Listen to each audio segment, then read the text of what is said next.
والسلام على رسول الله وعلى نبينا محمد وعلى آله وأصحابه أجمعين. اللهم إنا نسألك علما نافعا ورزقا طيبا وعملا متقبلا.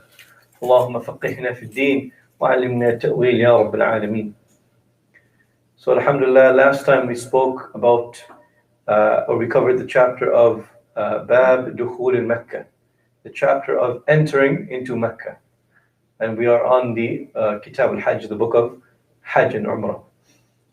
Today, inshallah, we will discuss the first part of the Umrah, or if you're doing Hajj, it will be the first section, the first part, and that is the Tawaf. The author, rahimahullah, Ibn Qudama al-Maqdisi, he says, so after you enter into Mecca, he says, ثُمَّ, so just to recap, yes, last class we said that, we covered the part where you enter into Mecca, you enter in the Haram, and you look at the Kaaba, you see the Kaaba for the first time. What do? You raise your hands and you make dua, and you supplicate to Allah subhanahu wa ta'ala. Now, how do you start your actual tawaf? He says, ثُمَّ يَبْتَدِئُ بِطَوَافِ الْعُمْرَةِ إِنْ كَانَ مُعْتَمِرًا أو بطواف القدوم إن كان مفردا أو قارنا. So as we stated before, there are either two situations that you're going to be in. You're going to be doing Umrah, or you'll be doing Hajj. Or you'll be doing Umrah and Hajj. So he says, then you start with the Tawaf of Umrah if you are performing Umrah. So those that are performing Umrah, what you do is you start with your Tawaf, and this will be your Tawaf for Umrah. If you're doing Hajj, then you will start with Tawaf, so you'll do the same thing. However, this will be your Tawaf al-Qudum, or the Tawaf of arrival in Mecca or in the Haram, and this will be if you're performing Ifrad, Hajj Ifrad, or Qiran. If you're performing Tamattu', right, Hajj Tamattu', then you'll be doing Umrah and Hajj. So it's as if you're doing Umrah right now. So it will be the same. Then he says, وَيَطَّبِعُ بِرِدَائِهِ فَيَجْعَلْهُ وَسْطَهُ تَحْتَ عَاتِقِهِ الْأَيْمَنِ وَطَرَفَيْهِ عَلَى عَاتِقِهِ الْأَيْسَرِ.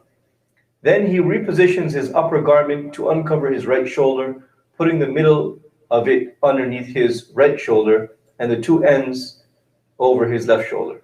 So we have the rida, the upper garment of the ihram for the men. So usually it's two towels. One will be wrapped around your waist, one around your upper part, right, your shoulders. So what you will do is you'll take it off. You'll take the upper one off, and you'll put it, instead of going over your right shoulder, you'll expose your right shoulder and put it under the arm, and you'll cover your left shoulder. And you'll do that for your entire tawaf.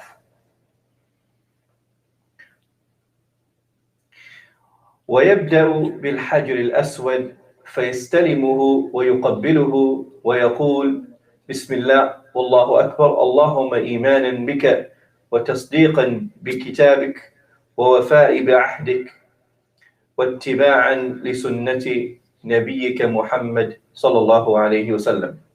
Then one starts at the black stone.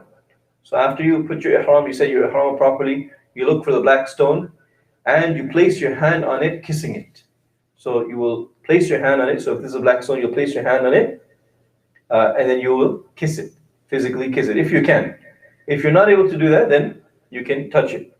And if you're not able to do that, then you can point at it simply with your hand like this. And then you say, Bismillah, Allahu Akbar. So you say, Bismillah, Allahu Akbar. And then there is a dua that's mentioned. However, this dua is not authentically reported. It is reported with a weak chain. However, the fuqaha were lenient in accepting supplications and adhkar which were not authentically traceable to the Prophet ﷺ. So you may say it if you like, as long as you do not attribute it to the Prophet ﷺ, because it is a weak chain. So you can mention the dua that was mentioned, or you can just say Bismillah Allahu Akbar, and you can start and you can say any type of adhkar when you're making tawaf. So you can recite Quran, you can say adhkar, you can make dua, any type of adhkar you can say while doing the tawaf. ثم يأخذ على يمينه ويجعل البيت على يساره فيطوف سبعا يرمل في ثلاثة الأول من الحجر إلى الحجر ويمشي في الأربعة الأخرى. Then he will move to his right and keep the house of the Kaaba on his left. So you will make sure the house or the Kaaba is on your left, and you will start making your tawaf around the Kaaba. And then you will circumlate. Then he will make his tawaf circumlates 7 times, walking briskly with short steps in the first 3 rounds. So for the first 3 rounds, he will do something called al-yarmal. He will walk fastly, briskly, right? So, and this is for the male, right? For the men, they will walk around, or they will run or jog, do a slight brisk running for the first 3 rounds around the Kaaba. Of course, if there's space, if it's crowded, if there's not space, then you can only walk, right? But if there is ample space, then you try to walk a little bit faster, taking short steps, short, brisk, fast steps in the first 3 rounds of your tawaf. Each round starts and ends at the black stone. So the black stone is the part where your tawaf starts and ends at the black stone. He walks at a normal pace for the last 4 rounds. So the first 3 rounds you walk fast, briskly, and then the last 4 rounds you will walk in a normal pace. وكلما حاذ الركن اليماني والحجر استلمهما وكبر وهلّ.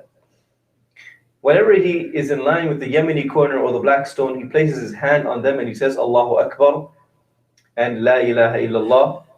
So when you will pass the Yemeni corner, right? You will touch it with your hand, right? You will touch it with your hand, and you will say and then when you go to the black stone, you will say Allahu Akbar. So you'll touch both the Yemeni corner and the black stone with your hand. Now for the Yemeni corner, if you're not able to touch the Yemeni corner, then you don't have to point to it. So this one, only if you're able to touch it, then you touch it. Otherwise, you do not have to point to the Yemeni corner while you are making your tawaf. That is only for the black stone.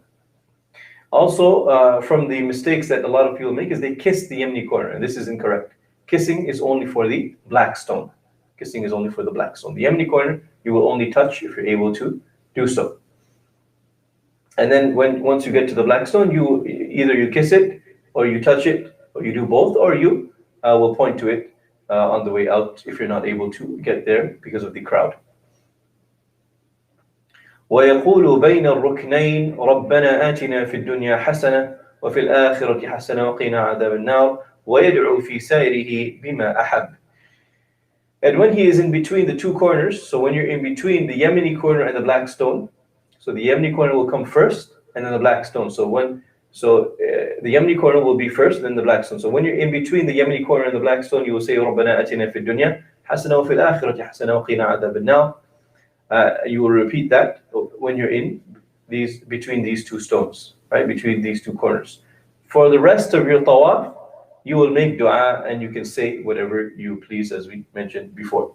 ثم يصلي ركعتين خلف المقام ويعود إلى ركن فيستلمه. Then after you finish your 7 rounds, your 7 tawafs, then you will go behind the Maqam Ibrahim, and you will pray 2 rak'ahs.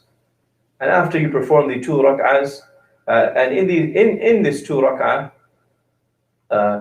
you should it is recommended to recite Surah Al-Kafirun and Ikhlas. Surah Al-Kafirun and Surah Al-Ikhlas. After you finish praying the 2 rak'ahs, then you will go back to the black stone and you will place your hand on it, if you're able to, of course.